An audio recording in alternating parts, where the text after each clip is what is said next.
Oh, Roger. Poor, poor Roger. That's all I have to say. You'll have to stay tuned as we discuss this tragic passing. I'm Maria Menounos, and you're tuned in to AfterBuzz TV, the ESPN of TV talk. Now, let the buzz begin. Hey everybody, my name's Rachel Goodman, and we're here to talk His Dark Materials, the season 1 finale. I'm here with we've got the clowns in today as part of our AfterBuzz panel.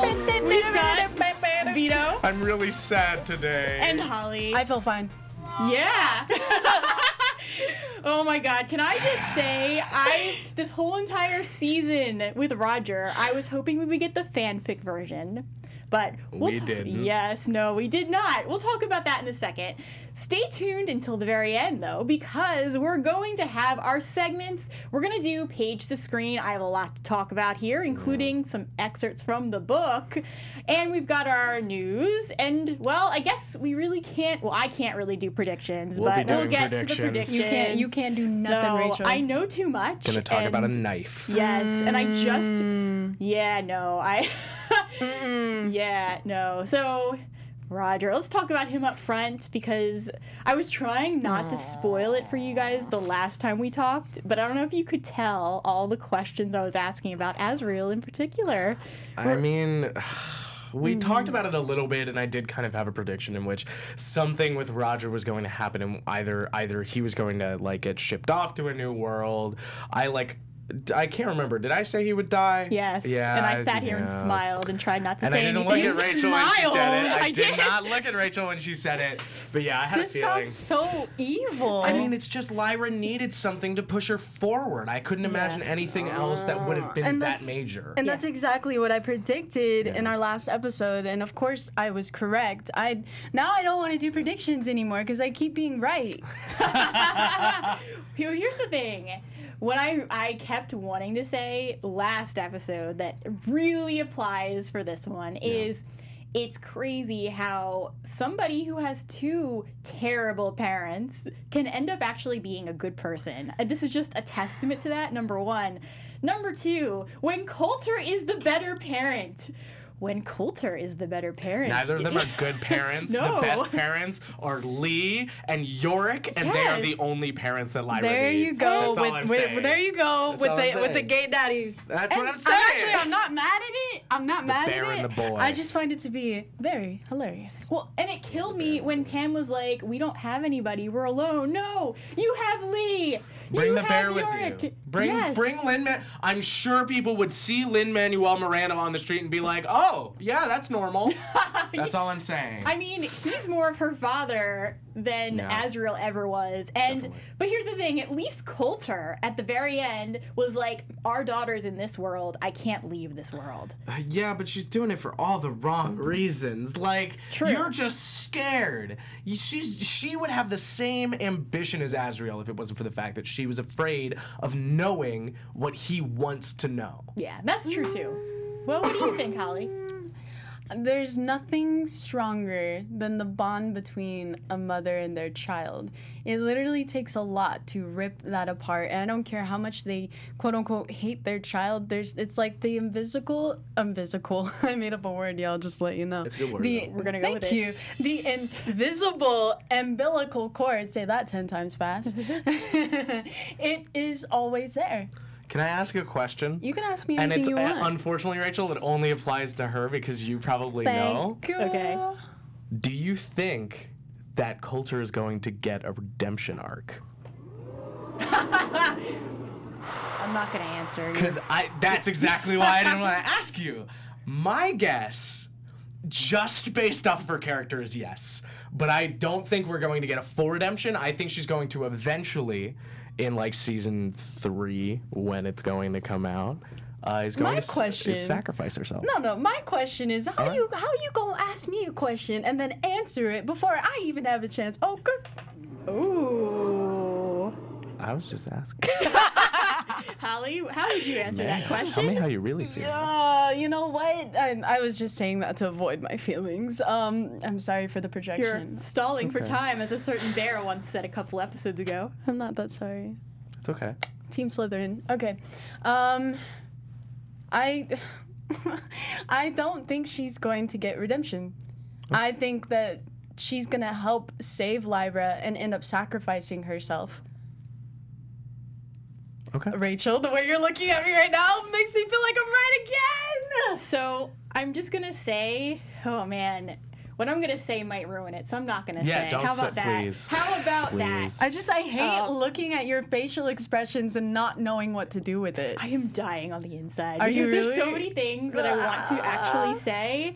And the book readers, you guys can feel me right now. But yeah, so what I will say is if I had temporary amnesia and did not remember the books, based on what I saw, just from that moment where we actually see Coulter and Azrael together again, we'll call it their love story that will not be. When I see them together, she did give off very motherly vibes, and I felt like she could have a mother, I felt like she could have an arc. Now, I will say this to play the devil's advocate, because you said that a mother-daughter bond, there's nothing stronger than that. And while I don't disagree with you, I think that there can be a father-daughter bond that is just as strong. I've seen fathers in real life where they, there is just a connection between them and their kids, whether boy, girl, it doesn't matter.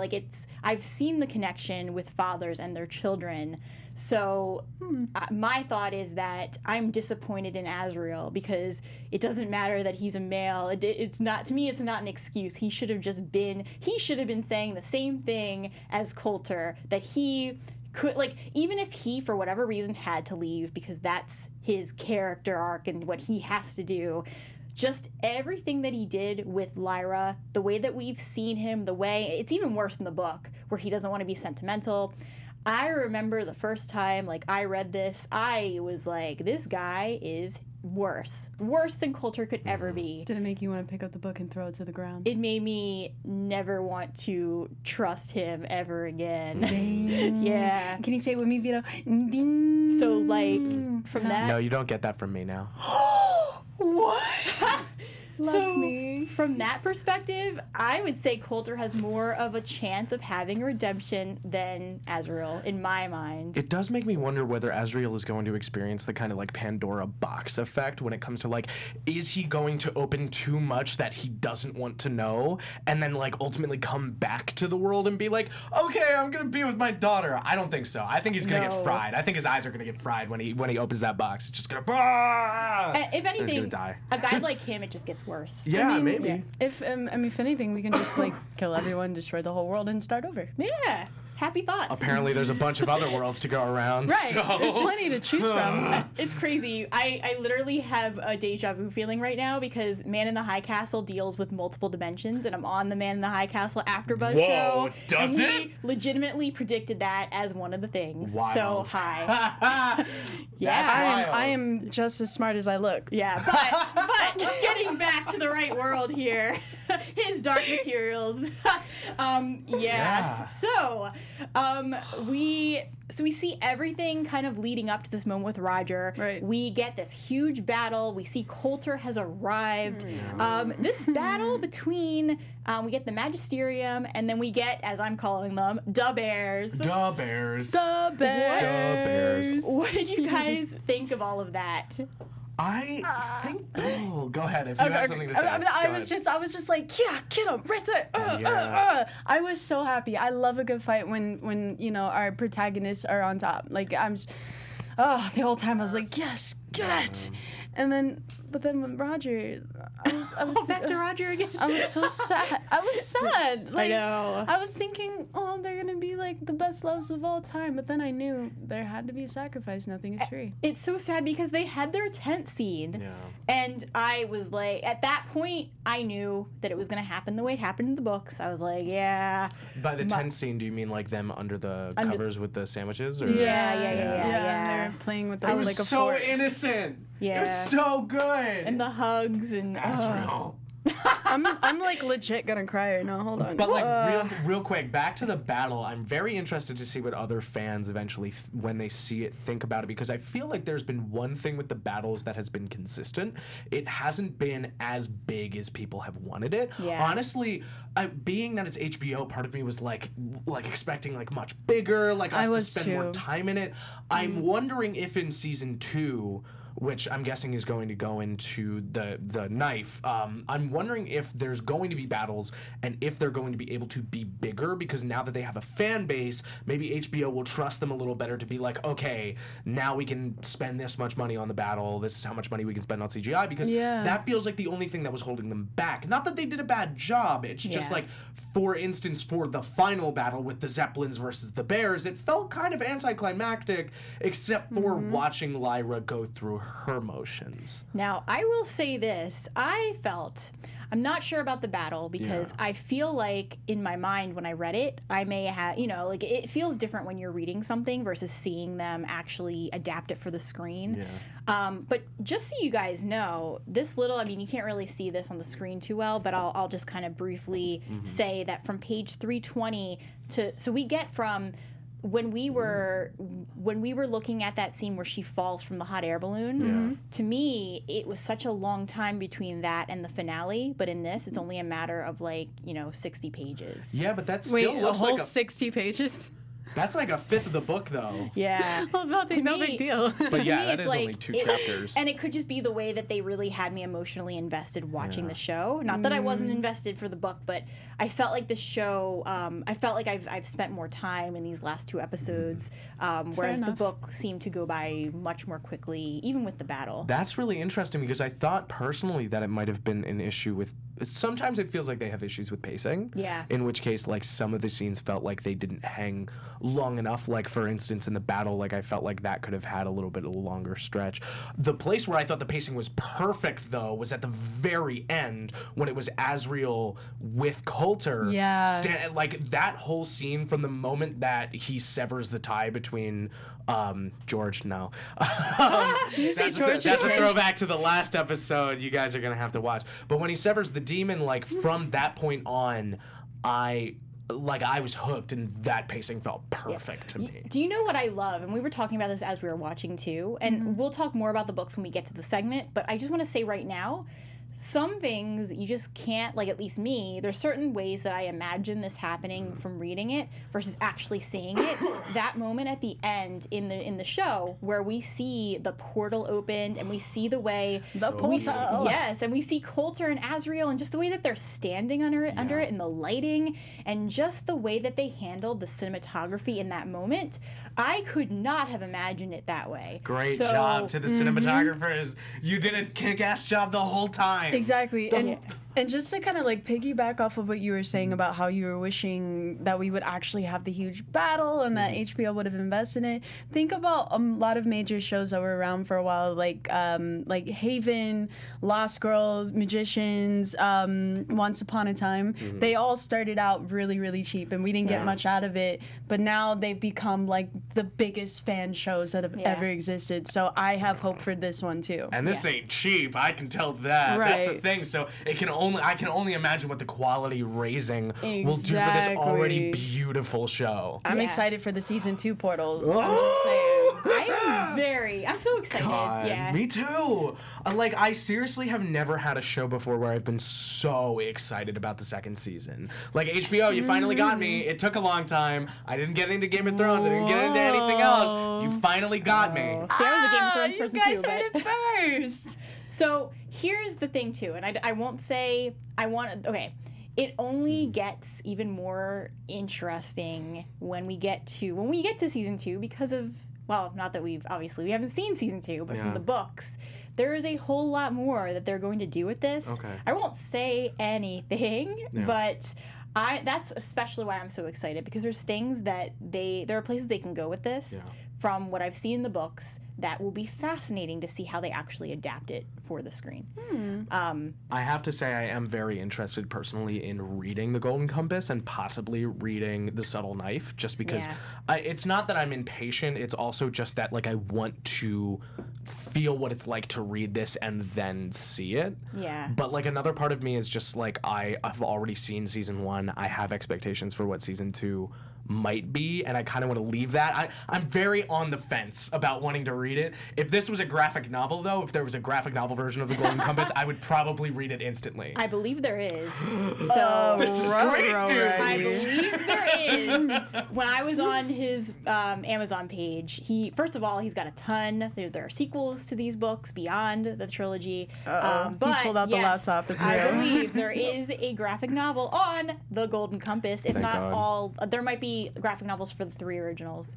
But I digress. So getting back, let's talk a little bit, while Vito searches, let's talk a little bit about Will. There is, guys. There Good is. news.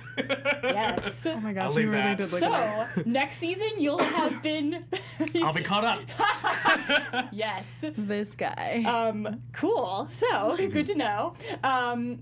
With everything going with Will, what I found especially fascinating is that at the very end, after we see that Lyra is crossing into the portal, at the same time we've seen everything going on with Will, leading up to a moment where he is crossing or about to cross. I have a theory about this, What? but Oh.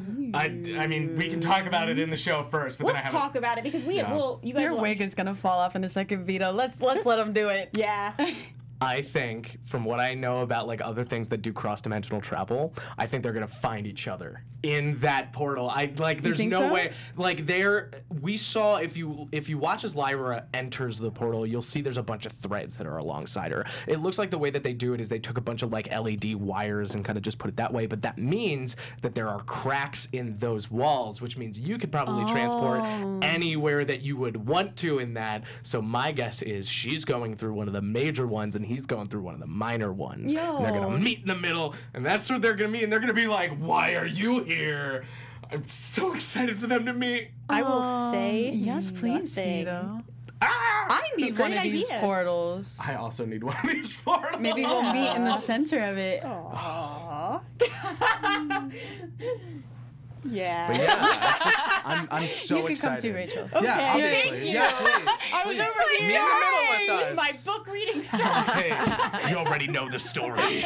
You can sit with us. Thank you. I feel so privileged. God, but I just the look of it all just was so good. And I don't know who helped develop that style, but whoever did it, seriously, congratulations. I will try and find your name to shout you out on season 2, episode 1 as soon as I can. But Yeah. you blew my mind. So, okay, we touched on Will. There was, I think, so I'm gonna talk a little bit more about that too, because page to screen, there are some things to say Interesting. regarding his, regarding the cat that we see. Kitty. So I am Cute forewarning cat. everybody now. This is a bit of a spoiler. I will save it for page to screen. If you do not want to know this, then when we get to our page to screen segment, you may want to just Mute. kind of mute for 2 minutes and then come back. But yeah, I think it's fair enough to talk about it because it's not giving away too much. And I've already told our other panelists here. So Also, I already figured it out. So. Yeah. we all alert. not yet, Spoiler not yet, alert. not yet, but yeah, true. We already kind of predicted this a little bit on past ones. We've all kind of talked about it separately, but we'll talk about and that. I'm sure you guys out there listening have already figured it out too. Or have already read. This is kind of a random note, but I wanted to throw it in there too. I am a Throw it in huge there. fan of Outlander, and we saw a character named Thorold. Thorold. He is played by Gary Lewis, and if you guys noticed, he has a Scottish accent, and that is because he is Scottish, obviously. Yeah. But- Who would have guessed? Yeah, but he also played Colin Mackenzie in Outlander, So cool. Jamie's uncle. That's so cool. And he was a key character. Such I a know good nothing actor. about Outlander, but she was very Yes. excited about that, so I'm very excited And, about that. and Outlander's coming back soon, Woo! February 16th. You know what? season. I'm excited for you. Yeah, Yes, me too. I'm excited too. Guys, go watch her show. Go watch her show, and then when Outlander is over, come back to us. Exactly. Come back to us. And we'll talk about We'll all be these back. shows together. Yeah. Yeah. All right. Like his character, that interaction with him and Coulter, I was like, talk about silver tongue. Like, let's be honest. The thing I love about the writing, and I don't just mean the book writing, Yeah. I mean the actual script writing. The thing is that there's so much subtext, Yeah. and that that scene with Coulter and Thorold, where they're both talking to each other and saying so many things that they're not actually directly saying. Yeah. It's a testament to their acting skills. It's also a Oh, testament yeah. to their characters. It was such a fun scene balance-wise when he knocks him out, and basically it's like Coulter knew that he was gonna do that, and I love that. Yes. yeah, exactly. So it was just fun to watch, and it's fun to watch Coulter try to manipulate everybody and how she changes, and kind of going back again to that scene. I know we already talked about this, but the scene where she's telling Azrael that she wants to stay in the world where her daughter is. Yeah. I think you had mentioned that it was kind of a manipulation too, because it was more about potentially, or the power. And so I agree with that in a sense too, because you just never know with her how she actually feels, because she's always wearing a mask depending upon who she's speaking with. Yeah, and I also feel like she was kind of coming from a place of like, win-win situation. I get to be here and be in power, because her biggest problem was Azrael. Even though they were together, she was constantly competing with him. Always competing with him. And now just one less common factor for her to compete with, and she can just take over that realm in the Magisterium and have her daughter by her side, who will eventually take her down too. So, you know, it's a short-lived victory for her, and she got a kiss on the way out. I'm mad at you, Coulter. I'm mad. I think she's gonna capitalize off of that portal. There's no way, because she's not gonna have the Magisterium follow him in there. They're not gonna, unless like somehow Boreal ends up like being like, oh, he went there, I'll go there, I'll hunt him, and then like do whatever he wants to do. Yeah, I don't think But it's anyone just cares like, enough. now there's a portal to heaven just sitting on top of a mountain. So let's talk about that. The mention of heaven. One thing that I found I think this was one of my favorite moments that we had with Azrael, outside of his, stellar moment with Roger. The moment where he's talking with Lyra, and they're talking about the Bible, and they are both quoting the Bible at the same time. Such a good moment. Lyra, she's been taught good versus evil. Azrael's pointing out that it isn't necessarily like that's the wrong word, and I feel like, as much as I don't like Azrael, I do agree with a lot of what he says in regards to religion. Yeah. Like, I would be more on his side with science, to the point where, like, I mean, obviously, I'm not going to go kill somebody in the name of science. That's good. But, yes, very good. That does happen, but though. his logic and, like, everything that he was saying in terms of the practicality, and how the way that in this world, but not just this world, in every world, how, certain organizations have tried to brainwash people into believing, well, specifically in this case, that we are born into sin, and that we have to atone for these sins, and just the radical idea that this isn't true. I feel like another version of Azrael could have been a revolutionary who could have brought so much good to this world. Yeah, but somebody has to be the villain in someone's story. Yeah, absolutely. You know what I mean? And I love that part too. I love the fact that Pullman was able to incorporate that without it being so direct, because it allows people who actually do share those beliefs, or people who don't share those beliefs, to still watch the show and enjoy and take what they want from it, whether it's the religiosity and the ideology of it all, or if it's just, hey, I really like looking at portals and cute little animals and whatnot. Like, I love how he put it all together, and I agree with it too. That's one of the reasons why I love sci-fi, and I love this series, because it tends to talk about things in society in a way that we can interpret it as just a feel-good journey. Yeah. And in addition to that, I think it's also cool of Pullman to show that, like, somebody that is against the church isn't necessarily good, as much as somebody that is for the church or for religion in this matter, like, isn't necessarily bad. Yeah. Like, I think that they took Azrael and was like, hey, here is the extreme of the factor of, like, he believes in science, but he believes science so much that he has become this, like, megalomaniac. Yeah. And so Pullman's not trying to pull a, like, oh, science is good and religion is evil. He's showing like, oh, these are both very complex things, Right. and they go against each other a lot, but neither of them are good. But let's also be real here. Pullman does kind of believe. Definitely, Oh, he he does. definitely He's- goes right but- into it for sure. But I agree with you, and you actually took the words right out of my mouth. I was literally thinking and that it's interesting. It's that he doesn't, like you're saying too, Holly, that he doesn't just say, oh, well, this guy who believes in science, he is the ultimate person and we should be looking up to him. I love the multi-layer dimensions that he brings to each and every character, and that's part of what makes it so fascinating. Like watching Coulter say good things about Lyra, watching Coulter actually step up and be a mother some of the time. It makes you want to like her, and it makes it harder. It makes it easier to see her as a human being, and it makes it easier to recognize that Azrael, who we did like from the beginning, they showed him as this very wholesome person, maybe not a good father, but they did show him as like a good person, and to show that even somebody who you might think is good, who Lyra did look up to and respected, even somebody like that has their issues. Absolutely. Yeah. Yeah, it just goes to show kind of energy. Yeah. It's neither good nor bad. It's what we choose to do with it, just like money. Yeah. Absolutely. I guess we can all agree on that one then. Definitely. Yeah. Definitely.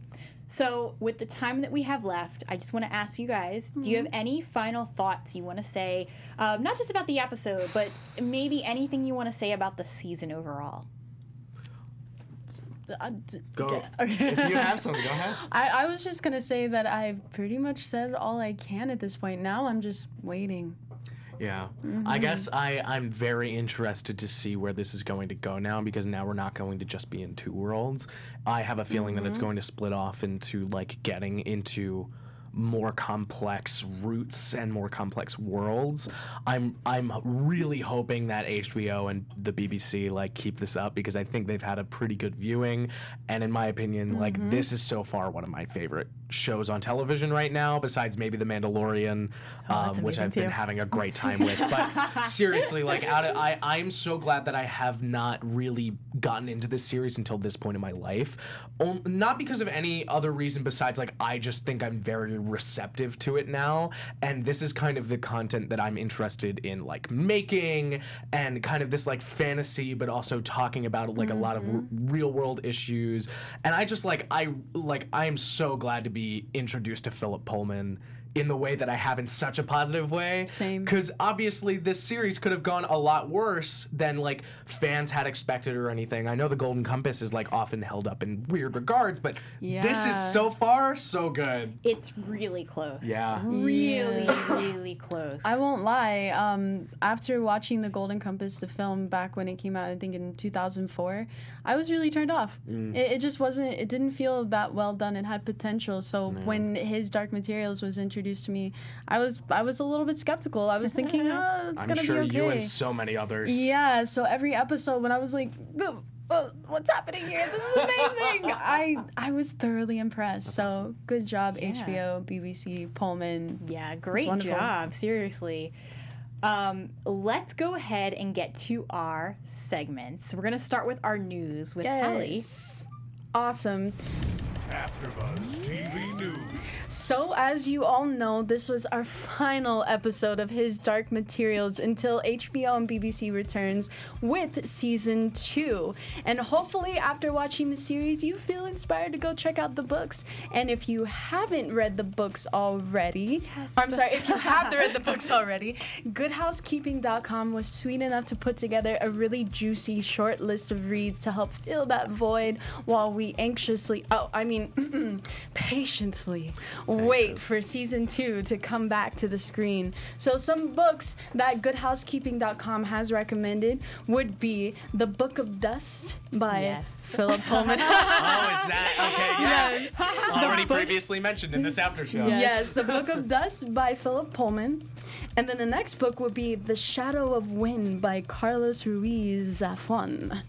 And the book after that would be The Handmaid's Tale by Margaret Atwood. You guys already know about the adaptation on Hulu. I've read the book too. Yeah, I heard the books are amazing. It is amazing. Right. Yes. If you haven't read The Handmaid's Tale, go out. Like, Okay. you should read it. Yes, like yesterday. Nope.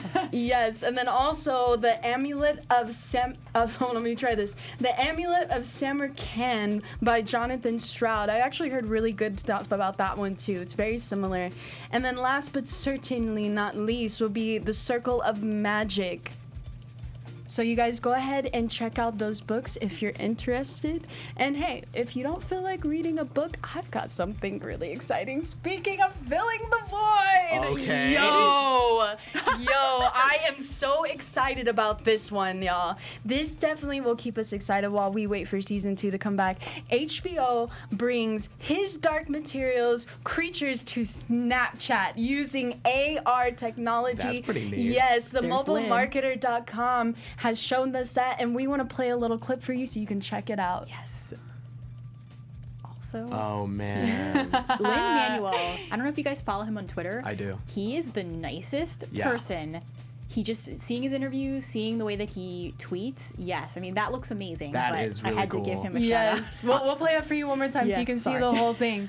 Now this is amazing. It's so cool to see how this technology is taking place and really just starting to take the TV world by storm. And what's even more amazing, yeah, tear it right? up, you're It just right. comes right through. Tear it up, you're Right through. right. And what's even more incredible is now you can have it in the palm of your hands using Snapchat. So That's really guys, cool. like I said, while we wait, go ahead, check out some good books, hang out on Snapchat, become your favorite His Dark Materials creature. You know I will. Thank you. Thank you, Halle. Why, of course. Why, of course. Speaking of books, it is that time for us to get to our page to screen segment. Ooh, what? Alright, I have been waiting for this episode. Obviously, I want to talk about that ending. Before Yeah. I get there, because I'm going to read a couple of excerpts from the book, very short ones. Will you tell us Um, the story? Yes, here's the part where I tell a spoiler. You guys already know. Maybe if you don't want to know, it's nothing major. Spoiler alert! Just tune out or like Spoiler plug alert. your ears for like Spoiler 20 alert. seconds while I Yeah. talk about this. That cat. Yeah. Okay, the cat that we've seen with Will. The way that it happened in The Subtle Knife is that internally, so Will has always had a demon. It's been inside of him. It does not become a cat until he crosses over. Okay. So that's where, and I'm not going to say anything else because I think that would be too much, but it's this idea that he always had a demon inside. But I think what they're doing with the cat, since eventually the demon does transform into a cat, I think that they are just trying to, I think visually they couldn't show it the way that they did it in the books. Okay. So they had to have an actual animal following him. So yeah, that's the big thing. So, I want to ask how they showed it in the books, like with it being inside him, but I feel like that's going too yeah, far. I don't want to spoil it Yeah. for anyone beyond that, but I just felt like I had to talk about it since we did see Will a lot and we did see the cat, and I wanted to mention that. Guess we'll have to wait around for season 2. Yeah, or, So much waiting. or read Please the don't books. remind me. Or read the book. Or read the books. They're really Read good. the book. Okay, the other thing I want to talk about is, well, I'm going to get to the ending, specifically with Coulter and Azrael, because there is a major difference. But first, I'm going to just quickly just read on page 320. We were talking about this in the last episode, where how is it that Lyra actually fell out of a hot air balloon and lived? So here's the thing. Here's the key sentence. The balloon was certainly descending because they were enveloped a second later in thick freezing cloud. So basically they're coming down. Scraps and wisps of it flew through the basket, and then everything was obscured all at once. It was like the thickest fog Lyra had ever known. After a moment or two, there came another cry from Seraphina, and the aeronaut unlooped the rope from the cleat and let go.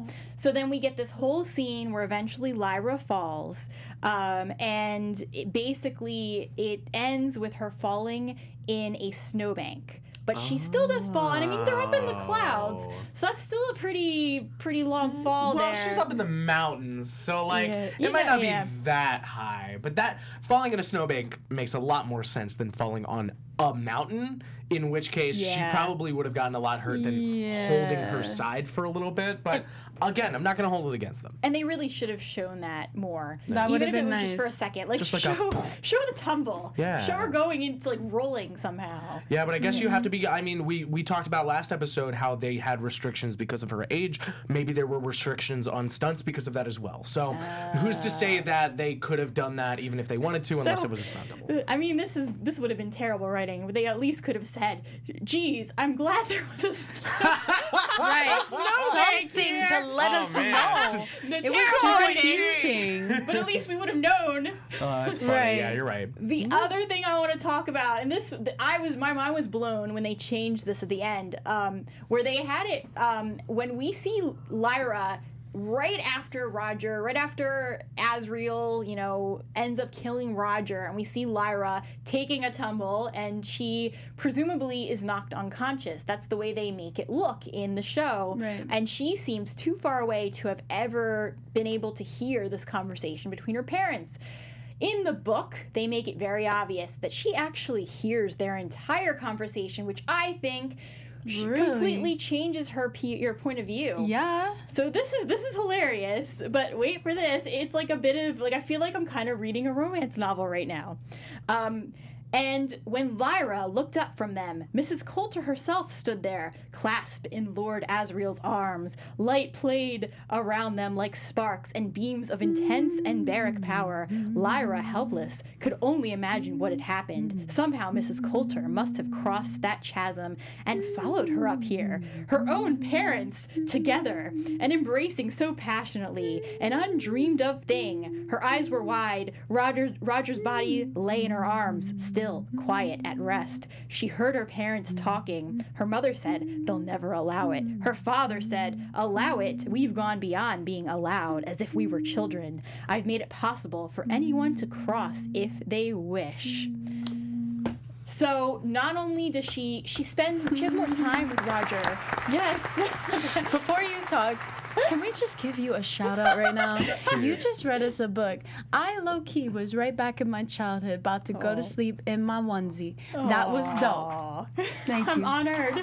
I do have a question. Do you think that was just put that way because of the point of view of the book being that it was in first person? Do you think that's the only way they could have shown that, and maybe Philip Pullman would have done it in the way that they did it in the series? So I feel like I feel like it would have been stronger if they had her holding Roger, because I felt like she needed more time with him. Yeah. Because we just see her the way that it is in the show. We see her jump and she goes and enters the portal. Not that it doesn't make sense, but I feel like they paid more respect to Roger doing it this way.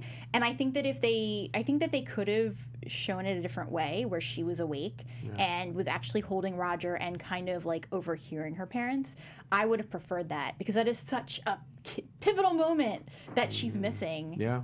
Yeah. Interesting. Yeah. So I had to read that to you guys. Let's jump to our predictions. Your AfterBuzz TV predictions. Well, Vito, I mean, you just told us how you think that both Will and Lyra are going to meet in the portal. So do you want to expand on that, or do you feel like that's your prediction? I feel like pretty much that's my prediction, and from there I think we're going to have to deal with, like, Boreal, like, understanding that Lyra and Will are working together, and, like, they're going to have a little bit of an awkward time in the beginning of the series where they're like, who are you? Who are you? What are you doing? But yeah. Awesome. That's my prediction. I'm going to stick with mine too. When I said earlier, I think that Coulter is going to try and take over this realm that they're staying in, is going to use Lyra, but at the end up sacrificing herself for Lyra. It's just going to be a tug and pull. And until then, I'm just going to hang out on Snapchat and, be his Dark Materials creature. I have one more prediction. Yeah. I think the knife is actually to tear open the fabric of reality at will. And I think that's why he's trying to get it. I think he wants the power to cut it open and go wherever he wants. I'm going to predict that I should not predict anything. So, All right, smarty pants. I will not say anything to that. Thank you guys. It has been a blast being on Yes, the I love this panel so much. cry. Holly, where can everybody find you? I'm gonna miss you. You can Hi, do it. my name is Halle Johnson, and you can find me at Pure Halle, PureHalle, Instagram, Facebook, Twitter, YouTube, all the things. I'm gonna go back to crying now. And fellow Philadelphian Vito. If you guys want to talk to me about His Dark Materials, but not with spoilers, you can find me on Instagram and Twitter at VScutti. That's at VSCUTTI. And I'm Rachel Goodman. You can find me on Twitter at Rach Goodman or on my author Instagram account at Rachel Radner Author. Until season 2, We'll be back. we will be back. Go out, read the books, catch up on Golden Compass. Be good people. And we'll be back. See you when season 2 comes back. Yep. Bye, everybody. I'll miss Be you. good, and if you're bad, don't get caught. Our founder, Kevin Undergaro, and me, Maria Menounos, would like to thank you for tuning in to AfterBuzz TV. Remember, we're not just the first, we're the biggest in the world, and we're the only destination for all your favorite TV shows. Whatever you crave, we've got it. So go to AfterBuzzTV.com and check out our lineup. Buzz you later. The views expressed herein are those of the hosts only and do not necessarily reflect the views of AfterBuzz TV or its owners or principals.